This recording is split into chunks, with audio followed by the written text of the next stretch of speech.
आमचं काय ठरलं बाबूंची शेषष्ठी करायची. शेषष्ठीसाठी पाहुणा कोण बोलवायचा? मोठा पाहुणा असला यशवंतरावांना बोलवा. आणि काय झालं, त्यावेळेला यशवंतराव अतिशय दुःखामध्ये होते. आई वारलेली होती, पत्नी वारलेली होती, इंदिरा गांधी बरोबर मतभेद झाले होते. त्यांच्या क्वार्टरवरती एकटेच बसलेले असायचे.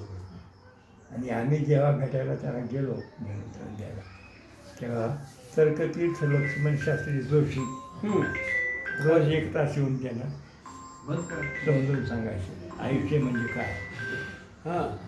विमनस्कार अवस्थेत होते ना, तर ती गोष्ट मला आठवते. मी तर्कतीर्थाला यशवंतरावांच्या शेजारी बघितलं. तर्कतीर्थ लक्ष्मण फार विद्वान माणूस.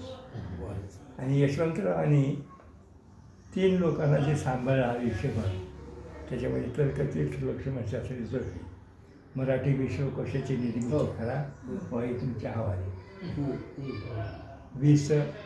पागे सभापती, 3 ब्राह्मण त्यांनी मुद्दाम सांभाळले. आयुष्यभर त्यांच्याकडं लाल दिव्याच्या गाड्या ठेवल्या, त्यांचे पगार चालू ठेवले. आणि तिसरं भारदे, बाळासाहेब भारदे. यशवंतराव असाच एवढा मोठा माणूस होता की महाराष्ट्राचा. आता हे जे कार्यक्रमाची रूपरेषा तुम्ही म्हणलात ना सांगा म्हणून, मी भगवानराव, रामभाऊ मुखर्जी, अरुण नायगावकर तिघांनी बसून आणि GM रेड्डी, तेव्हा यशवंतरावांच्या स्वप्नातला महाराष्ट्र कसा होता आपल्याला माहीतच. त्याप्रमाणे आपण कार्यक्रमाची आखणी करू. त्याच्यामध्ये यशवंतरावांच्या डोक्यामध्ये त्यांनीच आणला खरं म्हणजे कलश. हो,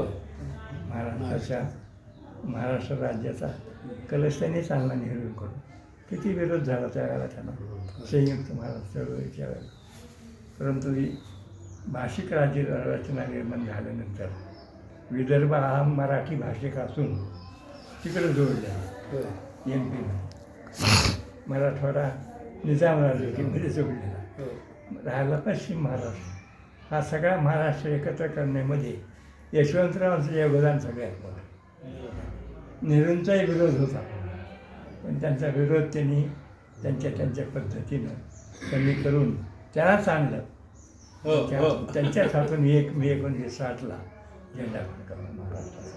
फार मोठं योगदान आहे त्या महाराष्ट्रात यशवंतराव. यशवंतराव म्हणजे काय की सामान्य कुटुंबातला सामान्य माणूस, पण झेप किती मोठी. त्यांचं साहित्य आपण माहीतच आहे. खरं म्हणजे ते सगळं काही प्रसिद्ध झालं नाही. कृष्णकाठ फक्त माहिती आहे त्यांचं बालपण. नंतर पुन्हा समुद्रकाठ माहीत नाही. सह्याद्रीची वारी, यमुना काठ नाही. आणि जायचं होतं दिल्लीत. जे साहित्य आहे ना, हस्तलिखित आहेत काही. नाधो महानोरांनी बरेचसे त्यांचं साहित्य प्रसिद्ध केलेलं आहे. एक खोली भरलेली होती त्याच्यात. रामभाऊ जोशींनी उरलेलं सगळंच त्यांच्यावर. आणि यशवंतराव जेव्हा जायचे असं म्हणतात, इंग्लंडला गेल्यानंतर तिथे जे अल्बर्ट हॉल वाचनालय आहे, एकटेच बसले रात्रभर. इंग्रजीचा अभ्यास आहे फार मोठा, वेगळा माणूस.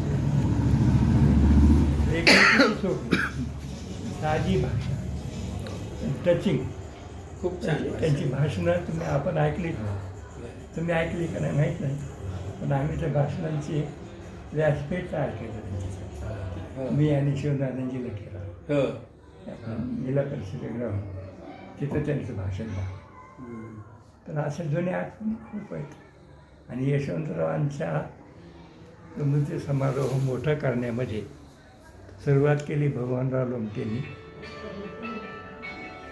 पहिले 10-12 वर्ष मी केलं, परंतु अंबेजोगाईची ओळख त्या कार्यक्रमाची निर्माण झाली. अंबेजोगाई म्हणजे काय, यशवंतराव स्मृती समारोह समिती यांनी जे कार्यक्रम करतात ते म्हणजे अंबेजोगाई आहे. ही जी ओळख निर्माण केली, ती ओळख निर्माण करण्यामध्ये भगवानरावांची 2 मुलं, राजपालही आहे. आर्थिक ह्याच्याशिवाय होत नाही. एवढे 3 दिवसाचा 15-20 लाखाचा कार्यक्रम करायचा. पैशाशिवाय कसं होईल?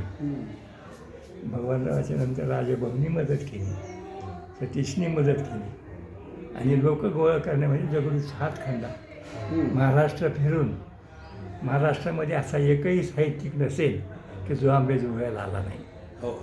महाराष्ट्रामध्ये असा एकही कवी नसेल की जो अंबाजोगाईला आला नाही. महाराष्ट्रामध्ये शास्त्रीय गायनातला एकही मोठा गायक नसेल की जो अंबाजोगाईला आला नाही. हे सगळं श्रेय दगडूला. आणि म्हणून माझा याच्यामध्ये तुम्ही जो सत्कार केलात, सत्काराचं योग्य मी नाही, तरीही माझा खादीचा वाटा त्याच्यामध्ये असल्यामुळे आपण सगळेजण आलात, माझा सत्कार केला, त्याबद्दल मी खूप खूप समाधानी आहे. मला अधिक काहीच बोलायचं नाही. यशवंतराव आणलेले सांगा ना कसे बाप श्रेष्ठतेसाठी कसे आहे